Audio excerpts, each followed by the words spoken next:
Chicken mutton சுவையே மிஞ்சக்கூடிய ஒரு டேஸ்டான வெள்ளை வாவல் மீன் வறுவல் தாங்க எனக்கு நான் செஞ்சு காமிக்க போகிறேன். இது பார்த்தீங்கன்னா சந்தையில் ரொம்பவே ஸ்பெஷலாக வித்துட்டு இருந்தாங்க. நான் வந்து ஒரு மீன் 1 கிலோ வந்துச்சு. அப்படியே ஃப்ரெஷ்ஷாக ஒரு மீனை வாங்கிட்டேங்க. ஒரு கிலோக்கு ஒரு 100 கிராம் அதிகமாகவே இருந்தது.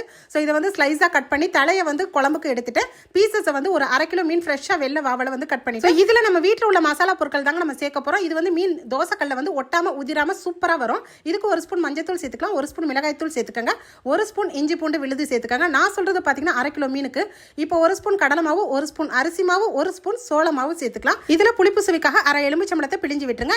லெமன் இல்லாதவங்க வினிகர் கூட நீங்க 1 ஸ்பூன் தாராளமா ஆட் பண்ணிக்கலாங்க. ஸோ இப்போ 2 மணி நேரம் நல்லா ஊறட்டுங்க, நல்லா பிசைஞ்சு வச்சிருங்க. 2 மணி நேரம் ஊறினதுக்கு அப்புறம் பாருங்க மசாலா எல்லாம் அப்படியே மீன்ல வந்து ஃபுல்லா மேட்ச் ஆயிருக்கும். இப்போ தோசை தவாலே வந்து நம்ம கொஞ்சம் கொஞ்சமா எண்ணெய் ஊற்றி இந்த மாதிரி ஃப்ரை பண்ணி எடுத்தீங்கன்னா ஃபேண்டாஸ்டிக்கான சுவையான அல்டிமேட்டான மீன் வறுவல் வந்து ரெடி ஆயிருச்சு. இந்த வெள்ளை வாவல் மீனை ஒரே ஒரு முறை நான் சொல்ற மசாலா மெத்தட்ல ட்ரை பண்ணி பாருங்க. ஸோ இந்த வீடியோ பிடிச்சிருந்தா லைக் பண்ணி ஷேர் பண்ணுங்க. தேங்க்யூ.